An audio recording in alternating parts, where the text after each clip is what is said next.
You've got loads of lads who get the same, exactly the same intervention as me. Some take it, some don't. The ones that take it, like myself, who I've took the difficult, hard route, because that's the route I was given. But you've got other people, you know, I can use examples who I shouldn't really use. You know, they've been given opportunities. They've took the intervention that's been granted to them, and they've completely went against the grain of why they was given that intervention. And you'll have people like MazzaL.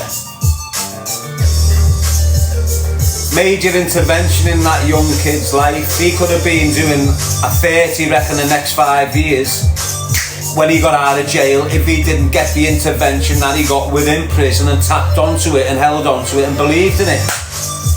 When he's got out, instead of staying on that high enlightened flow, he's dropped it and he's doing drill beats. And he's encouraging loads of 13, 14-year-old kids to participate in the life that he had an intervention in by the powers that be. Now he's encouraging kids to tap into the life that was going to destroy him, when what he should be doing is making them swerve that life.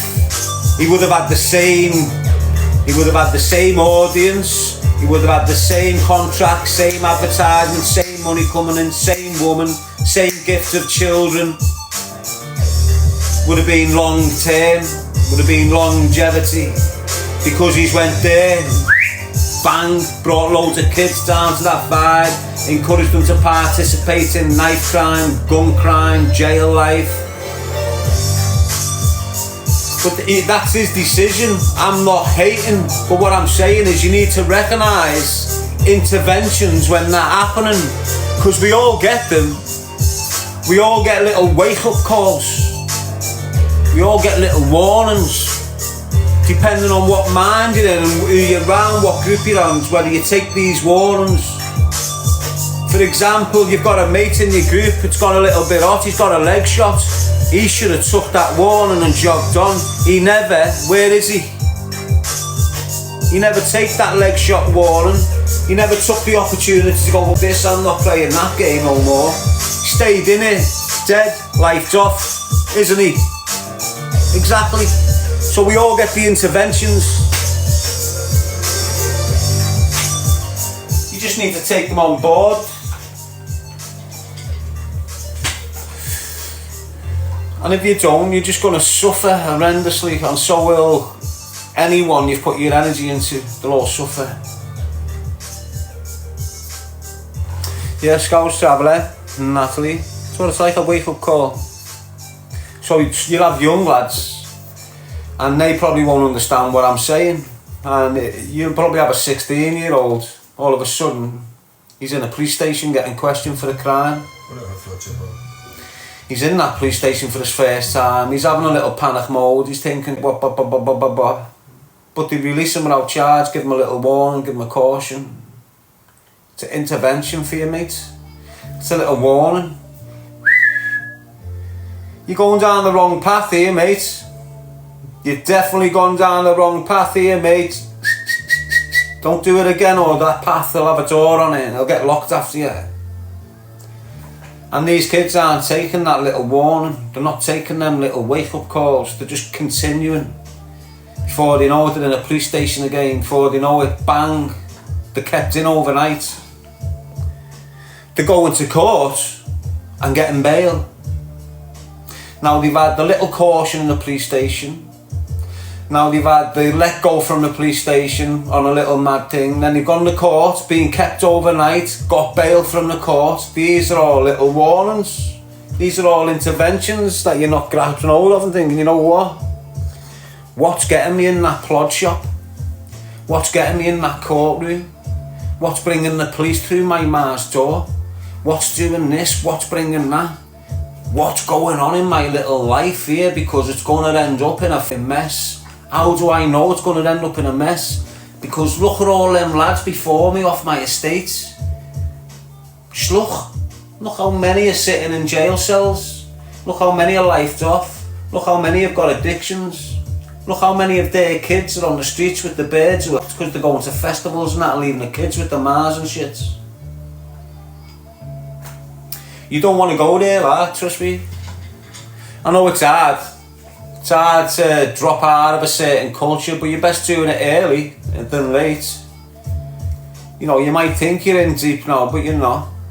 You're only young. If you're early 21, yeah, you might be involved with a few kids. That's got a murder charge. That's not deep. Just because your group's got a murder doesn't mean your group's deep. You know, it'll disappear in a year. That's not deepness, mate. It's not established. Just a gang of insecure helmets thinking they're mad with guns and weapons. When the shit's the fan, so does everyone else.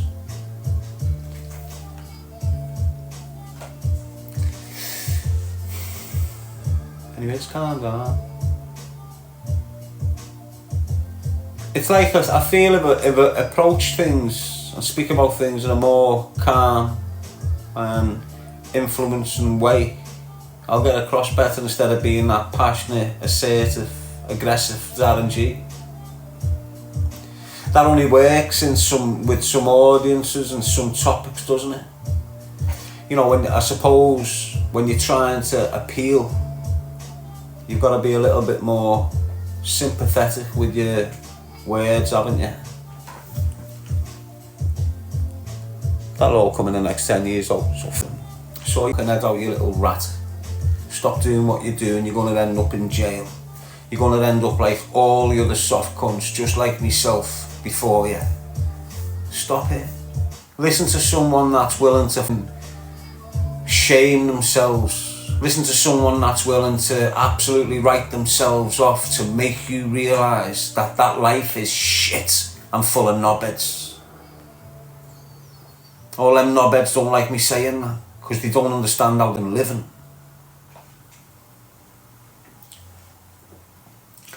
I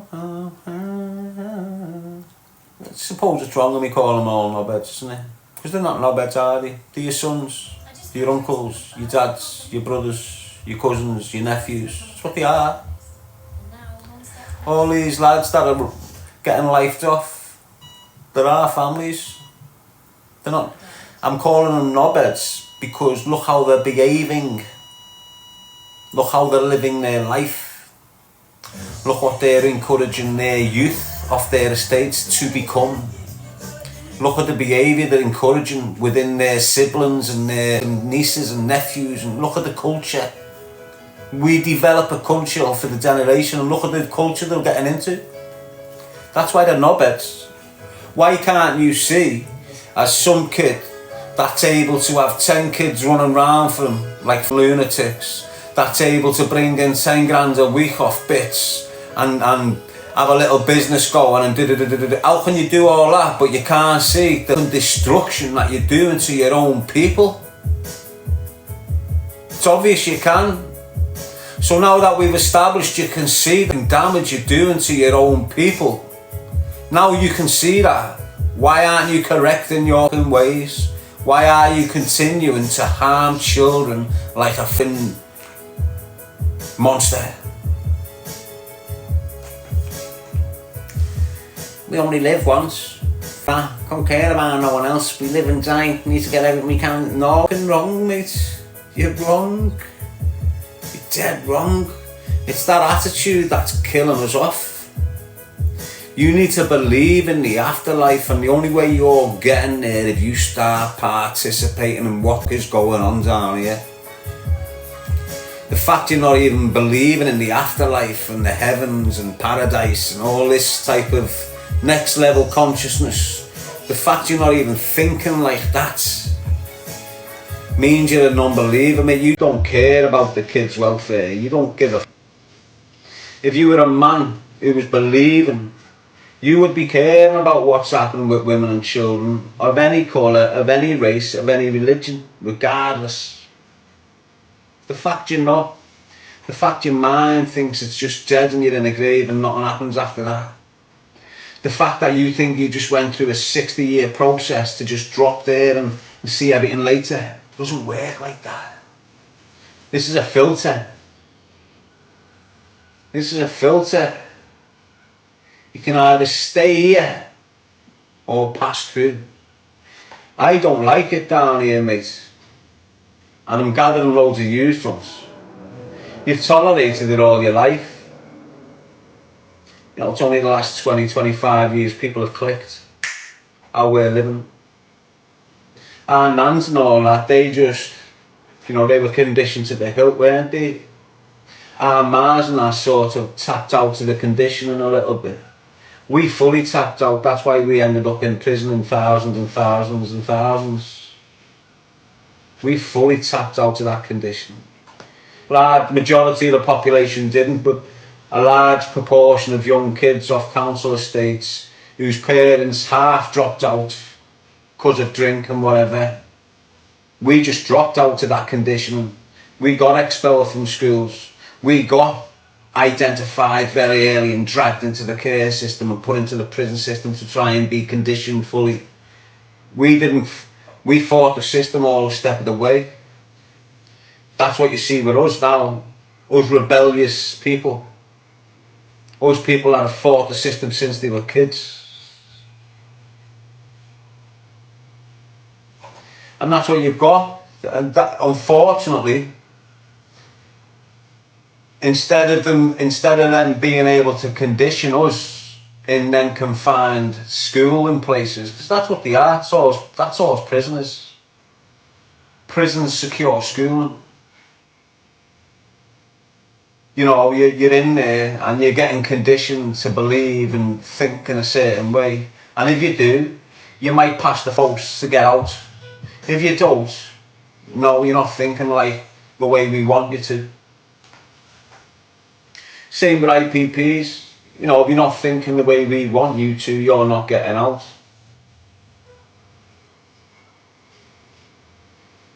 People who've got release dates and they can't spin, they leave them stuff, they don't know what they are or who they are. They end up out on the streets following anything and everyone. And that's what I've said to you from the get-go. You know, I established this from an early age. The only reason, really, why I ended up in the prison system was because I failed in the education system. And when you look at, I'd say 90% of the people, the children that go into the prison system, it's because they've failed in the education system. And that's the only two systems your kids have got. If your kids in the education system, they are guaranteed to go towards the justice system. When I was growing up, they never had the stepping stone. Now they've got that stepping stone before they sacrifice you for the rest of your life. They've got a little halfway house procedure.